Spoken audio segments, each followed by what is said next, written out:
Je lis du livre de Esther chapitre 9, les versets 29 à 32, ce qui suit. La reine Esther, fille d'Abichal, et le juif Mardochée écrivirent une seconde fois, avec toute l'autorité qui était la leur, pour confirmer la lettre relative au Pourim. On envoya des lettres à tous les Juifs dans les 127 provinces du roi Assuérus, porteuses de messages de paix et de vérité. Elles confirmaient la date fixée pour les jours de Pourim par le juif Mardochée et la reine Esther, mais aussi par les Juifs eux-mêmes. Pour eux et leur descendance, et contenait les instructions relatives aux jeûnes et aux cris qui les accompagnaient. Ainsi, l'ordre d'Esther confirma ces instructions relatives au Pourim et il fut enregistré par écrit dans un livre. Prions. Notre Seigneur et notre Dieu, nous sommes heureux de revenir vers toi encore en ce soir, afin de te louer, te bénir, te psalmodier. Merci pour le Saint-Esprit qui nous dirige dans toute la vérité. Et que jour après jour, nous puissions suivre tes pas. Nous te remercions pour ces grâces. Au nom de Jésus et pour ta gloire éternelle. Amen. L'ensemble des versets que nous venons de lire, c'est comme ce que nous avons vu hier. La reine Esther,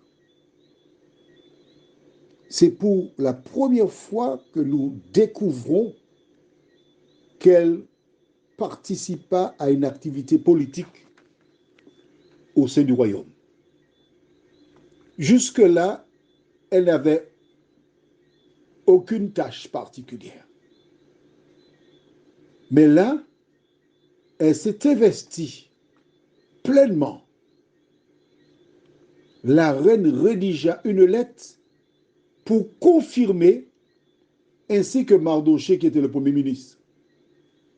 Tous deux marquèrent par ce courrier la décision qui avait déjà été prise par le peuple. Rappelle-toi. Tu l'as avec moi? Ne me quitte pas, reste avec moi. Est-ce que tu te rappelles hier, nous avons lu au verset 27. Les Juifs prirent l'engagement irrévocable pour eux, pour leur descendance et pour tous ceux qui se joindraient à eux, de célébrer ces 2 jours en respectant ce qui était prescrit et la date fixée, et ce chaque année. Ils n'ont pas attendu une information venant d'en haut. Ils avaient déjà pris l'engagement de respecter ce jour, le 14e et le 15e. Quand la lettre arriva, c'était tout simplement une formalité. Pour la deuxième fois, nous découvrons comment le peuple qui a une relation avec Dieu n'a pas besoin de recevoir, on va dire, de dirigeants, une information. Quand les dirigeants se manifestèrent, ils ne purent que confirmer la décision qui avait déjà été prise parce que ces personnes étaient animées par le Saint-Esprit. Aujourd'hui, qui que tu sois, quelles que soient les situations que tu rencontres, l'important, c'est que tu apprennes à avoir une relation personnelle, individuelle avec Dieu. Ne pas compter sur les hommes, mais de compter sur l'Éternel des armées. Prions. Notre Seigneur et notre Dieu, nous te remercions pour ta parole. Nous te remercions pour la vérité. Permets que celles et ceux qui ont lu et qui ont vu qu'à 2 reprises, quand les courriers arrivaient, c'était pour confirmer ce qui avait déjà été décidé de manière irrévocable.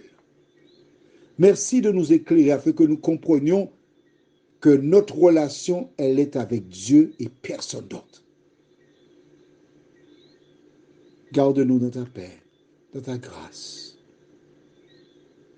Nous t'avons prié au nom de Jésus pour ta gloire éternelle. Amen.